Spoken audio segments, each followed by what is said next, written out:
So hello everyone, welcome back to my channel. আশা করতেছি আপনারা সবাই ভালো আছেন। আই হোপ আমিও ভালো আছি। তো শ্বশুরবাড়িতে ঈদ ভালোভাবেই কাটিয়েছিলাম আলহামদুলিল্লাহ। তো যাই হোক, তারপর হচ্ছে খালা শাশুড়ির মেয়ের বিয়ে, যার জন্য ওখানে আমাদের ইনভাইট ছিল। তো আমরা ওখানে গিয়েছিলাম। এই তো আমি নিজেই একটু মানে একদম সিম্পলভাবে কনেকে সাজাইলাম। এই তো গায়ে হলুদের জন্য সব কিছু প্রিপারেশন করা আমাদের শেষ। এখানে মেহেদি বাটা হয়েছে, হলুদ, তারপর আরও মানে এদের গ্রামের রীতিনীতি অনুযায়ী আর কি সব কিছুই আমরা করেছি। তো যাই হোক, মাশাল্লাহ কনেকে কেমন লাগছে অবশ্যই তোমরা জানিয়ে দিও।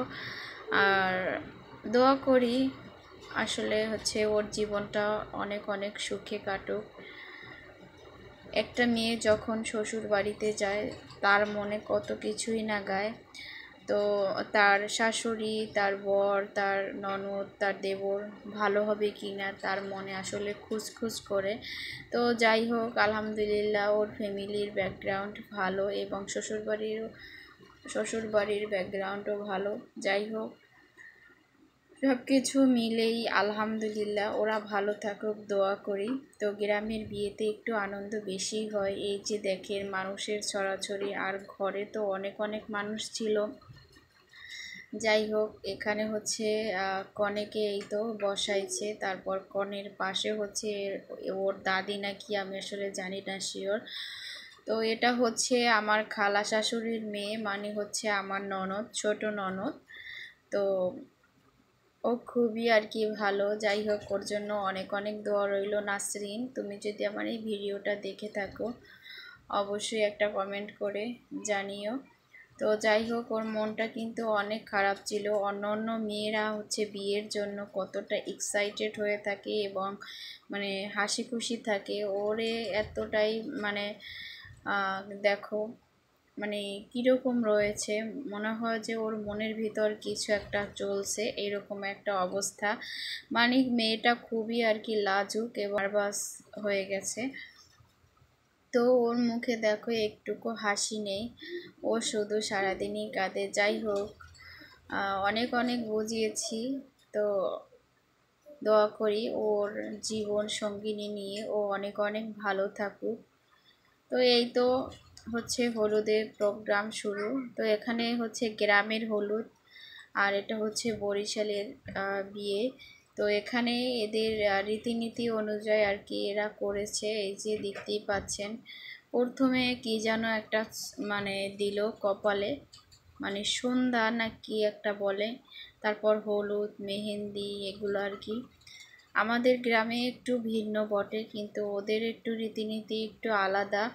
তো কনেকে কেমন লাগছে অবশ্যই কিন্তু জানাবেন। আমি কনেকে সাজাইছিলাম, মাশাল্লাহ আমার কাছে অনেক অনেক সুন্দর লেগেছে। মানে একদম ঘরোয়া উপায় যেভাবে করা যায়। দেখেন ওর চোখে মানে টল টল করছে পানি।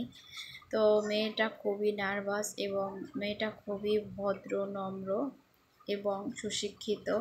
তো যাই হোক, আমি আবারও বলবো নাসরিন, তোমার জন্য অনেক অনেক দোয়া রইল। তোমার জীবন সঙ্গিনী নিয়ে তোমার জীবনটা সুন্দরভাবে কাটুক, এটাই আমি চাই।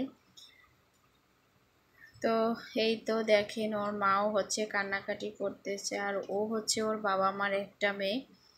আসলে একটা মেয়ে যার, তার একটু মানে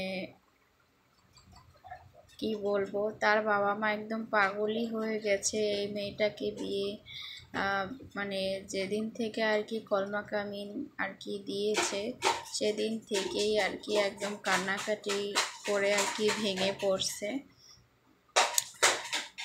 তো মেয়েদের জীবন এমনই, মেয়েদের জীবন হচ্ছে জন্মের পর 18 বছর পর্যন্ত বাপের বাড়ি থাকে, আর বাকি জীবনটা কাটিয়ে দিতে হয়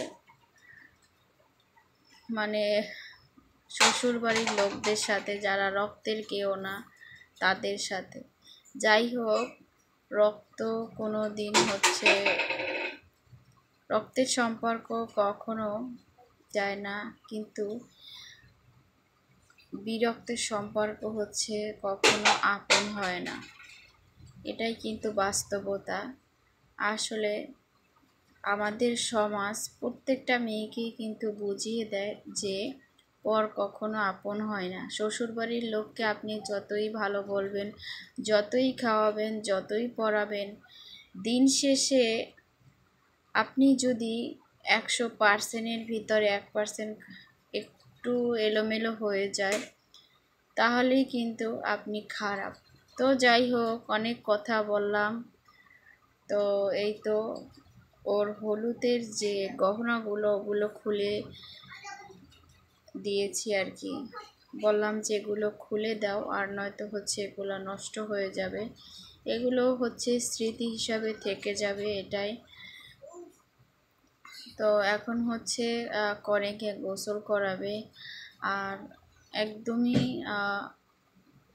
সন্ধ্যার দিকে আর কি, মানে কনেকে হচ্ছে সাজাতে সাজাতে একটু লেটই হয়ে গেছে।